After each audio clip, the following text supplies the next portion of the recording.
Salut les amis, j'espère que vous vous portez bien, que vous passez un bel été. D'ailleurs, je me disais que c'est quand même le 3e été que l'on passe ensemble, c'est plutôt cool. Ça me permet de vous tenir compagnie dans cette longue période où la plupart du temps on ne peut pas accéder à son dojo et on ne peut pas pratiquer. Si l'an dernier on avait vu des tutos spéciaux dans la pédagogie, qui est justement applicable par la plupart des professeurs dans leur enseignement martial, cette année il est temps d'aborder le gros sujet de l'été, c'est un sujet sur le syndrome de l'imposteur. Pour ça, je vais m'adresser aux karatékas qui ont de véritables valeurs, qui ont ce recul et cette justesse sur leur pratique, sur les choses, pour pouvoir dresser un bilan très concret, d'une part de ce qu'est le syndrome de l'imposteur, et surtout y appliquer de véritables réponses très pragmatiques, des solutions pour à la fois le contrer et pour pouvoir évoluer correctement. On voit ça ensemble, c'est parti.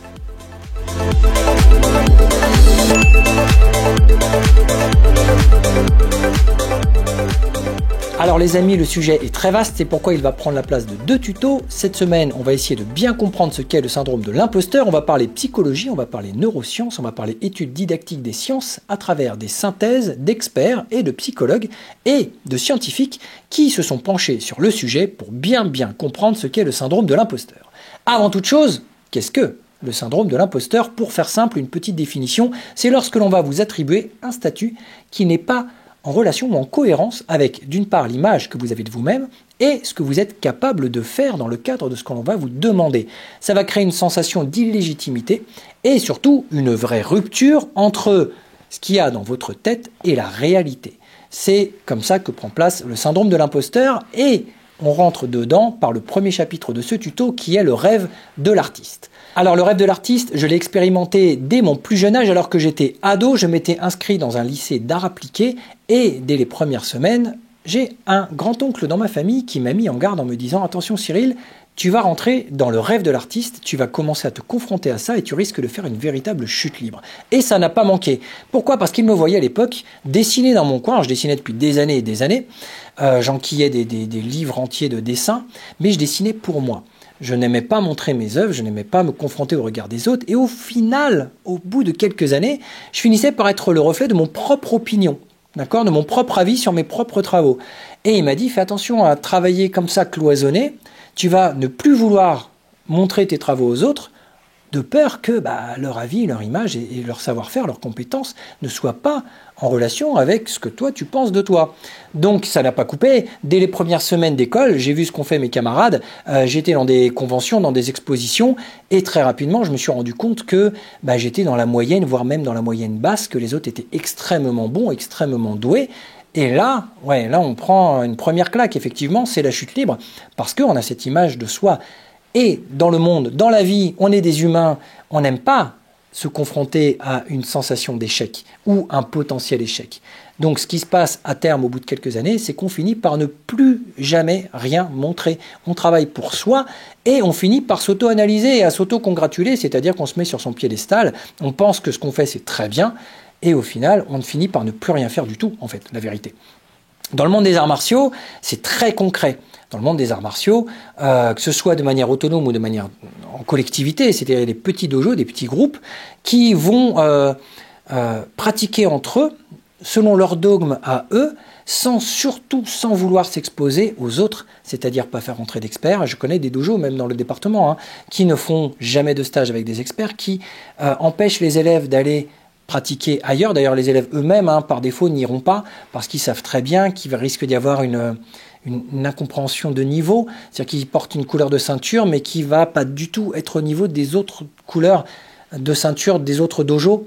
Ils vont se sentir effectivement peut-être moins légitimes parce que pendant des années, ils se sont auto-congratulés et on auto-valide le niveau de l'autre, en fait. Moi, je me fais valider par mes pairs et puis je valide mes pairs et tout le monde est content. On se file des grades entre nous, on s'auto-glorifie. Et le problème à travailler comme ça, c'est que d'une part, on ne se confronte plus à la réalité des choses, mais surtout, beaucoup plus inquiétant, c'est que puisque c'est nos propres avis qui valident notre propre niveau, on finit par penser que notre avis est donc forcément très bon, puisque c'est notre avis qui valide notre niveau. Donc, on est irréprochable, on se met sur un piédestal et on a forcément raison. Ce qui veut dire que dès qu'on a une critique, une remarque, dès qu'on se confronte à un opinion divergent, on part du principe que c'est l'autre qui a tort. Et on tombe très rapidement dans Dunning-Kruger. On avait fait un sujet là-dessus sur Dunning-Kruger, à penser qu'on a toujours raison. moins on est compétent, plus on va penser que c'est les autres qui sont incompétents.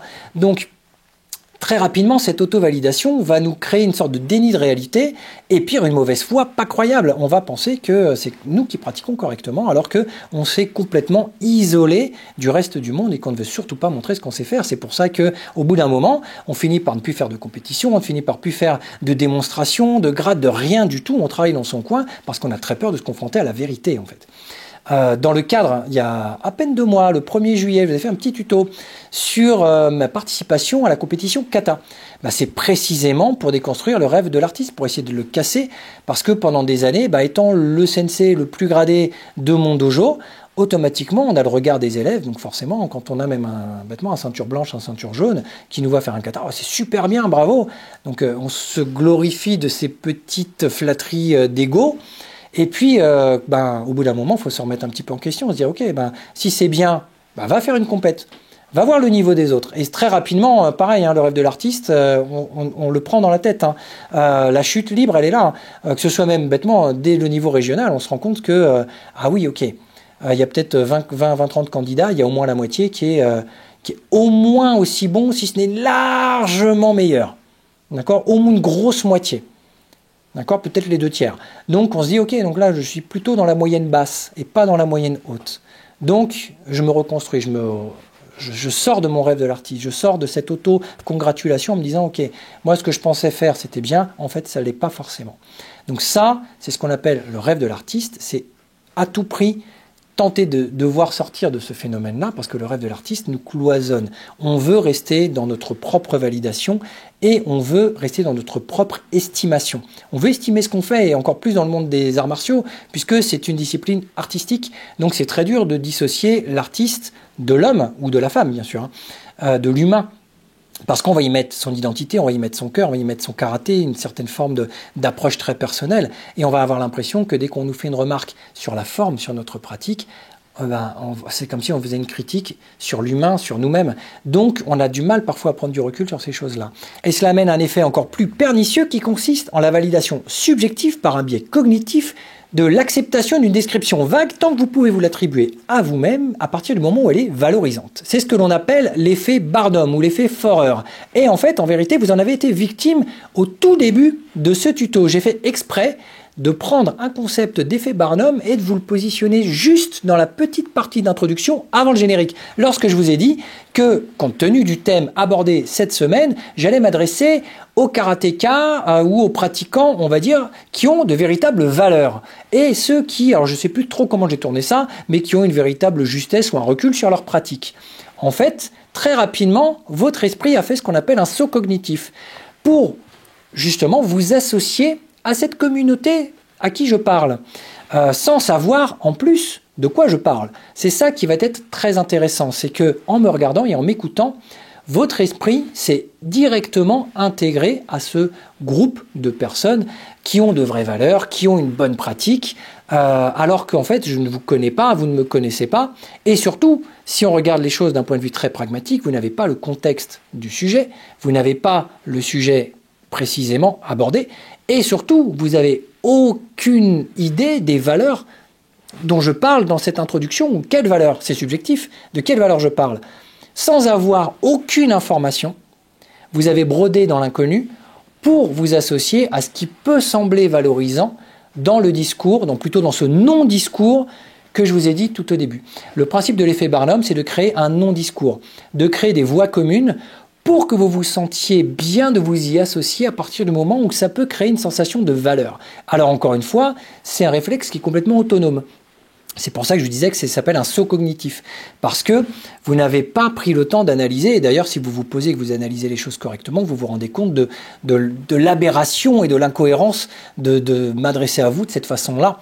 Mais sur le coup, quand ça passe dans une phrase, c'est un petit saut cognitif, et puis un autre, et puis un autre. Et au final, on finit par, on va dire, flatter son ego, on finit par se sentir bien et se sentir accepté. Et là où c'est encore plus incroyable, c'est que vous n'avez absolument pas besoin d'avoir une quelconque estime envers une personne qui a un effet Barnum sur vous, parce que à partir du moment où il va y avoir un discours plus ou moins entre guillemets de flatterie, votre esprit va vouloir s'y associer naturellement.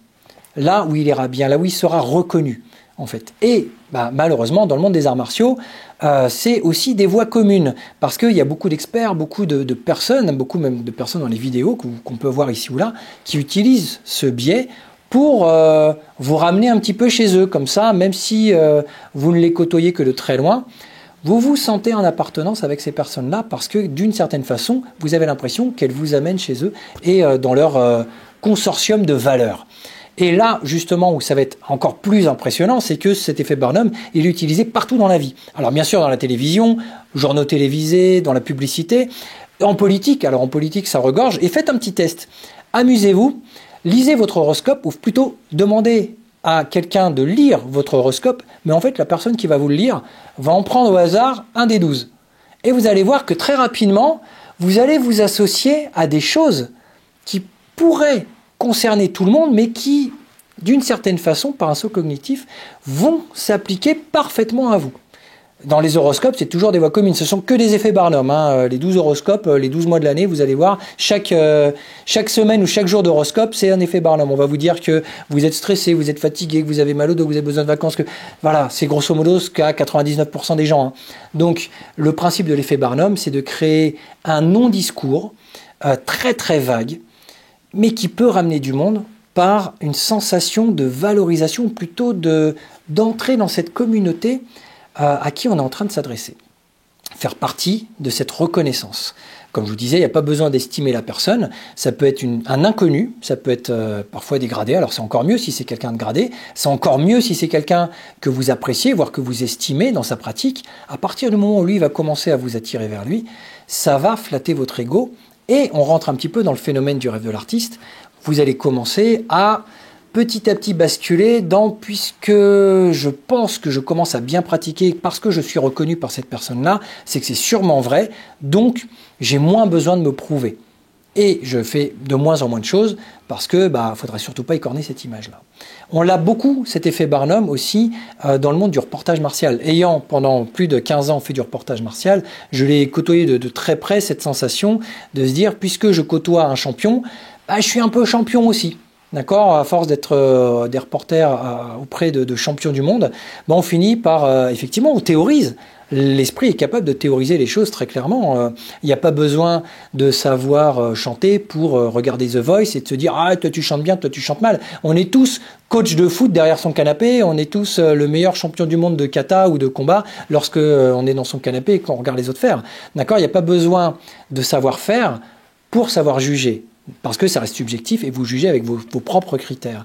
Donc, d'une certaine façon, très rapidement, le jugement du reporter peut s'attribuer à lui-même, dans le sens où, puisque je suis capable de juger et de dire ce qui est bien et ce qui n'est pas bien sur un champion du monde, ça veut dire que j'ai un petit niveau. Peut-être pas du tout. Moi, j'ai connu beaucoup de personnes qui sont passées à l'arbitrage et qui ont arrêté de pratiquer et qui, en passant à l'arbitrage, ont évolué avec des hauts gradés, avec même des arbitres nationaux et mondiaux reconnus. On se serre la main le matin, on a cette sensation de reconnaissance, on a un effet Barnum permanent et même après, puisqu'on en discutera juste après de l'effet suivant, et ça va aider à flatter l'ego. Et plus on a cette image de soi, plus on a cette reconnaissance des autres, moins on a envie de montrer vraiment ce qu'on sait faire, puisque ça va être de pire en pire, en tout cas, en rupture avec la réalité. Et cet effet Barnum va amener un dernier syndrome.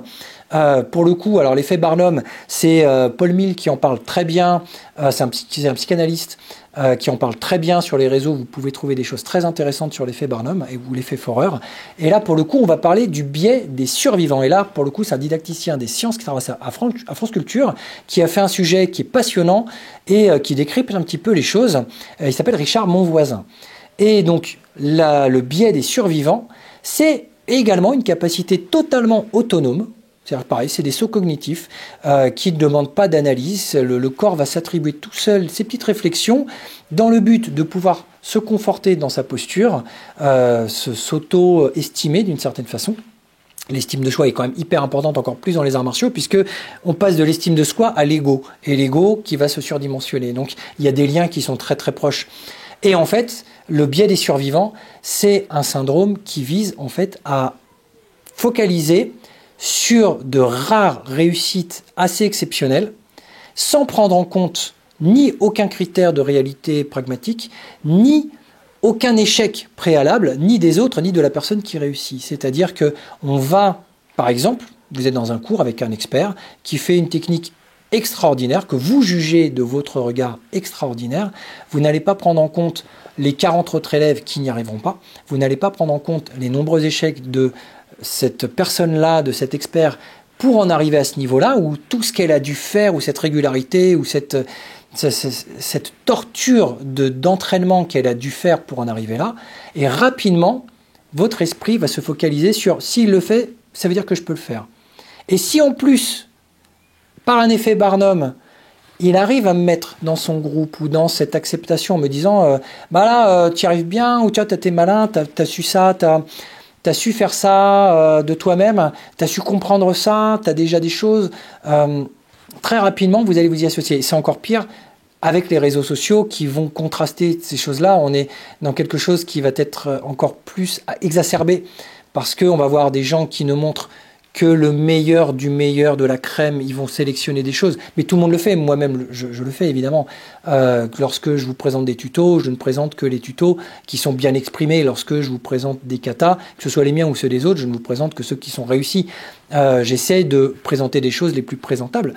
Et les experts font la même chose. On va présenter que, voire même, ce qui va créer le buzz, tout simplement. Donc, on va se focaliser là-dessus, on dit « Ah ouais, mais puisqu'il a réussi à faire ça, d'une certaine façon, je vise que ça, c'est possible, en essayant d'ignorer le reste. » Donc, puisqu'on en parle, vous êtes en train de théoriser les choses et vous êtes en train de vous dire « Bah non ».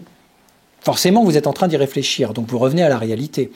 Mais sur l'instant T, lorsque vous regardez quelque chose, lorsque vous participez à ce genre de choses, c'est un saut autonome qui fait que très rapidement, on va se focaliser sur la réussite et non pas sur les innombrables échecs potentiels, c'est-à-dire on va se focaliser sur le 1 million, on a une chance sur 1000 ou sur 1 million de pouvoir faire quelque chose, et c'est cet objectif-là qui va nous intéresser, même si au final il n'est pas du tout cohérent avec la réalité de notre pratique, avec la façon, la régularité, avec notre physiologie, avec nos objectifs à nous, avec notre quotidien, avec notre vie.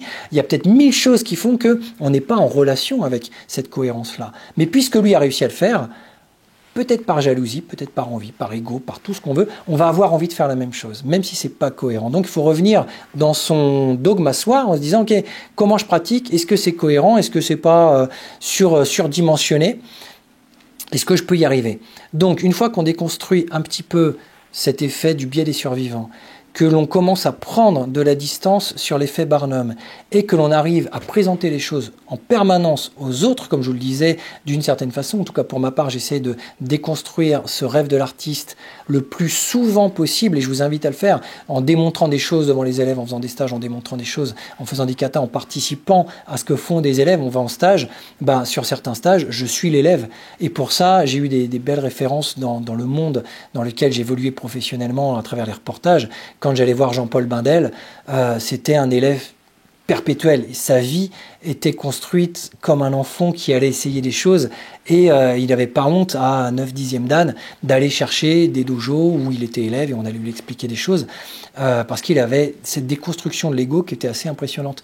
Donc, que ce soit même le très récent 9e dan que j'ai reçu au dojo, Christian Claus, il a cette même faculté d'avoir ce recul sur les choses, que ce soit en karaté, que ce soit dans n'importe quelle discipline.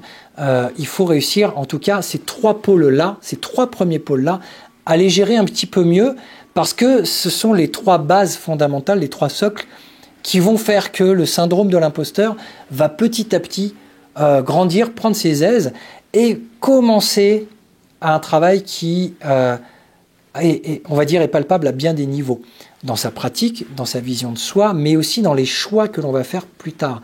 Parce que moins on va se sentir capable de faire des choses, et plus on va prendre des solutions de facilité, qui ne nous mettront pas en position d'échec. Donc, accepter des choses que l'on n'aurait pas acceptées en temps normal. Des postes, des grades, des facilités, des choses comme ça.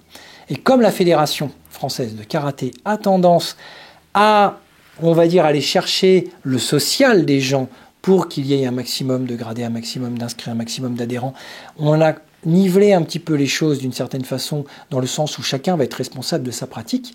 On se rend compte que dans la responsabilité de pratique, ce syndrome de l'imposteur va commencer à se transformer vraiment en imposture. parce qu'on va commencer à prendre des voies de facilité, et ne serait-ce qu'au sein du département. Il y a quelques années, le responsable m'expliquait que chaque année, il a des demandes de passage de grade par écrit. Donc, et qui sont acceptées par la Fédération française de karaté. C'est quelque chose qui n'est pas secret du tout, qui se fait depuis des années et dans tous les départements, et je pense dans toutes les fédérations au monde. Et voilà, en tout cas, si c'est un secret de polichinelle, parce que tous les départements et tous les pratiquants et tous les professeurs le savent très bien.